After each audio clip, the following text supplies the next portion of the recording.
एक छोटे से हलचल भरे भारतीय गांव में विवेक नामक एक गरीब व्यक्ति मजदूरी करके अपना गुजारा करता था। उसके दो भाई राज और अर्जुन अमीर थे और ऐशो-आराम की जिंदगी जीते थे। वे अक्सर विवेक की गरीबी का मजाक उड़ाते थे। एक दिन प्राचीन मंदिर के पास घूमते हुए विवेक को एक रहस्यमयी वस्तु मिली, एक झिलमिलाता ताबीज जो दिव्य प्रकाश से चमक रहा था। जिज्ञासावश उसने उसे उठा लिया, अनजाने में ही उसमें छुपी अद्भुत शक्ति को जागृत कर दिया। धीरे धीरे विवेक को महसूस हुआ कि वह इस ताबीज के जरिए प्रकृति से संवाद कर सकता है। पेड़ उसे रहस्य बताते और हवा उसे भूमि के आत्माओं के संदेश लाकर देती। शुरू में उसने इस शक्ति का उपयोग अपने जीवन को सुधारने के लिए किया। उसकी फसलें लहलहाने लगीं और गांव के लोग उसकी इज्जत करने लगे। लेकिन उसके भाई राज और अर्जुन इस बदलाव से अनजान रहे और उसका उपहास उड़ाते रहे। एक दिन गांव के मेले के दौरान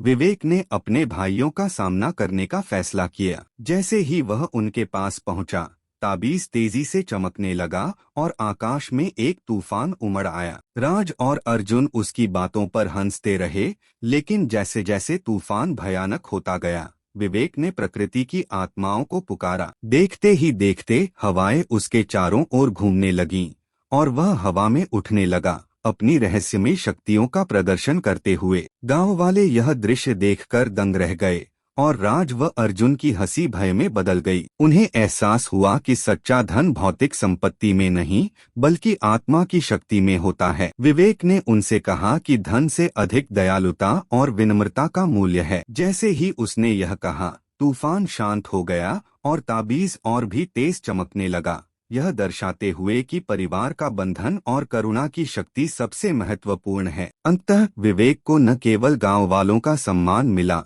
बल्कि उसने अपने भाइयों को भी सच्चे धन का अर्थ समझाया, जिससे उनके रिश्ते हमेशा के लिए बदल गए।